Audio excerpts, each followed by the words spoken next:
Growth റേറ്റിനെ പറ്റി BJP പ്രതിനിധി പറഞ്ഞു. തീർച്ചയായിട്ടും ആ ഒരു ആരോപണത്തിന് ശ്രീമതി സജിനിക്ക് മറുപടി പറയാനുണ്ടാകും. ഞാൻ സജിനിയിലേക്ക് തിരിച്ചെത്താം. അതിനു മുമ്പ് ശ്രീ പോൾ തോമസിലേക്ക്. ശ്രീ പോൾ തോമസ്, അങ്ങനെ ആ രീതിയിൽ ഇപ്പോൾ പെട്രോളിയം ഉൽപ്പന്നങ്ങളുടെ വില കുറയ്ക്കുന്നത് അടക്കമുള്ള കാര്യങ്ങളിലേക്ക് പോകാൻ ആ രാജ്യത്തിൻ്റെ ഇപ്പോഴത്തെ ഒരു സാമ്പത്തിക സ്ഥിതി വിലയിരുത്തുമ്പോൾ അങ്ങനെ ഒരു അവസ്ഥ രാജ്യത്തുണ്ടോ? പെട്രോളിയം ഉൽപ്പന്നങ്ങളെക്കുറിച്ച് പറഞ്ഞു കഴിഞ്ഞാൽ നമ്മൾ പണ്ട് സബ്സിഡി കൊടുത്ത് വില കുറച്ച് പെട്രോളും ഡീസലും ഒക്കെ നമ്മുടെ രാജ്യത്ത് കൊടുത്തിരുന്ന ഒരു സന്ദർഭം ഉണ്ടായിരുന്നു. അതിനുശേഷം സബ്സിഡി മുഴുവനായിട്ട് മാറ്റി ഗവൺമെൻറ് അതിനുള്ളിൽ ചെറിയൊരു ലാഭമെടുത്ത് പെട്രോളിയം ഉൽപ്പന്നങ്ങൾ കൊടുക്കുന്ന ഒരു രീതിയിലേക്ക് വന്നു. പിന്നീട് അത് ടാക്സ് പലപ്പോഴും കൂട്ടിയാണ് ക്രൂഡിൻ്റെ വില കുറഞ്ഞിട്ടും നമ്മളെ എന്താ പറയുക റീറ്റെയിലിൽ പെട്രോളിനും ഡീസലിനും വില കുറയാത്ത ഒരു രീതിയിലേക്ക് വന്നു. അതുകൊണ്ട് അത് തമ്മിൽ ഒരു നല്ലൊരു അന്തരം ഇപ്പോഴത്തെ രീതിയിൽ, അതായത് ക്രൂഡിൻ്റെ വിലയും ഇവിടുത്തെ റീറ്റെയിൽ സെല്ലിംഗ് പ്രൈസും തമ്മിലുണ്ട്. അതിനകത്ത് ഒരു കുറവ് വരുത്തുന്നതിനകത്ത് തെറ്റില്ല എന്നുള്ള അഭിപ്രായക്കാരനാണ് ഞാനും. കാരണം അത് കുറച്ച് കഴിഞ്ഞാലുള്ള ഒരു ഗുണം എന്താ വെച്ച് കഴിഞ്ഞാൽ നമുക്ക് ഇൻഫ്ലേഷൻ കാര്യമായിട്ട് കുറയും. കാരണം പെട്രോളും ഡീസലും ഇൻഫ്ലേഷൻ കൂട്ടുന്ന ഒരു പ്രധാനപ്പെട്ട, കാരണം എല്ലാത്തിൻ്റെയും ചെലവ് കൂടും.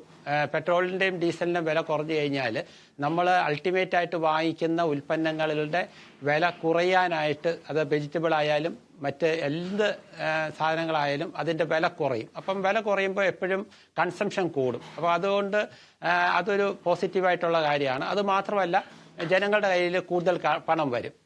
അതുപോലെ തന്നെ മറ്റൊരു കാര്യമാണ് ഈ ടാക്സ് കളക്ഷൻ. ഇപ്പോൾ ഗവൺമെൻറ്റിനെ സംബന്ധിച്ചിടത്തോളം ഡയറക്റ്റ് ടാക്സും ഇൻഡയറക്റ്റ് ടാക്സ് രണ്ട് രീതിയിലാണല്ലോ പണം വരുന്നത്. ഡയറക്റ്റ് ടാക്സ് ആയിട്ട് ഇൻകം ടാക്സ്, കോർപ്പറേറ്റ് ഇൻകം ടാക്സും അതുപോലെ തന്നെ പേഴ്സണൽ ഇൻകം ടാക്സും. ഇൻഡയറക്റ്റ് ടാക്സ് ആയിട്ട് GST ആണ് ഇപ്പോൾ പ്രധാനമായിട്ട് വരുന്നത്. അപ്പോൾ ഇതിൻ്റെയൊക്കെ നമ്മൾ നോക്കിക്കഴിഞ്ഞാൽ കഴിഞ്ഞ ഓരോ ക്വാർട്ടറിലും കളക്ഷൻ കൂടിയാണ് വരുന്നത്. ഇയർ ഓൺ ഇയറും കൂടി വരുന്നത്. അത് വളരെ നല്ലൊരു കാര്യമാണ്. പക്ഷേ എന്നിരുന്നാലും പലപ്പോഴും ഇതിൻ്റെ ശതമാനം നമ്മൾ നോക്കി കഴിഞ്ഞാൽ, ഇപ്പോൾ പേഴ്സണൽ ഇൻകം ടാക്സിൻ്റെ പെർസെൻറ്റേജ് നോക്കിയാലും ഒരു 20 കൊല്ലം മുമ്പുണ്ടായിരുന്ന ടാക്സ് സ്ട്രക്ചറിൽ നിന്ന് കാര്യമായിട്ടുള്ള എക്സംഷൻ ഒന്നും ഇപ്പോഴും കൂടിയിട്ടില്ല.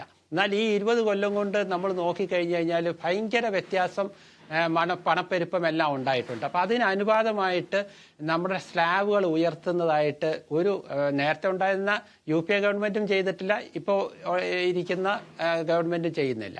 അപ്പോൾ വളരെ ചെറിയ വ്യത്യാസങ്ങൾ മാത്രമേ അതിനുള്ളൂ.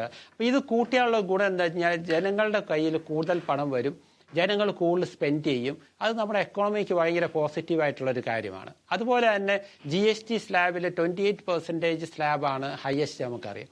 അത് ഒക്കെ കുറച്ച് ഒരു 18ലേക്ക് ഹയസ്റ്റ് സ്ലാബ് കൊണ്ടുവന്നു കഴിഞ്ഞാലും ഇതുപോലെ തന്നെ സാധനങ്ങളുടെ വില നന്നായിട്ട് കുറയും.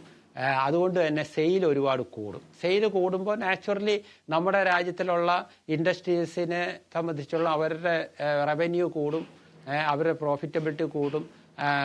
കൂടുതൽ ഉൽപ്പന്നങ്ങൾ നിർമ്മിക്കേണ്ടതായിട്ടും കൂടുതൽ ഉൽപ്പന്നങ്ങൾ സെയിൽ ചെയ്യേണ്ടത്, അതൊരു വലിയൊരു എക്കണോമിക് സൈക്കിൾ അവിടെ തിരിച്ചു വരും. അതുകൊണ്ട് എപ്പോഴും ടാക്സ് റേറ്റുകൾ താക്കുന്നത്, അതുപോലെ പെട്രോളിയം ഉൽപ്പന്നങ്ങളുടെ വില സബ്സിഡി ഇല്ലാതെ തന്നെ കൊടുക്കണം. എന്നാൽ പോലും അതിന് ടാക്സുകൾ കുറയ്ക്കാമെന്നുണ്ടെങ്കിൽ തീർച്ചയായും അത് രാജ്യത്തിൻ്റെ സമ്പദ് വ്യവസ്ഥയെ കൂടുതൽ നല്ല രീതിയിൽ മുന്നോട്ട് നയിക്കും എന്നുള്ളതിന് സംശയമില്ല. ശരി, ശ്രീ പോൾ തോമസ്, ചില സാമ്പത്തിക യാഥാർത്ഥ്യങ്ങളാണ് അദ്ദേഹം പങ്കുവച്ചത്. ശ്രീമതി സജിനി, ഈ നിർമ്മലാ സീതാരാമൻ എപ്പോഴും ഇങ്ങനെ വസന്ത് തെങ്ങുമ്പോഴൊക്കെ പറയുന്നത് പോലെ ഈ സ്വപ്നങ്ങളുടെ തേരിൽ നടക്കുന്ന ഒരാളാണോ? പ്രഖ്യാപിക്കുന്ന പദ്ധതികൾ യാഥാർത്ഥ്യമാക്കാതെ അല്ലെങ്കിൽ അതിൽ നീക്കിവെക്കുന്ന പണം മോഡിയുടെ ഇമേജ്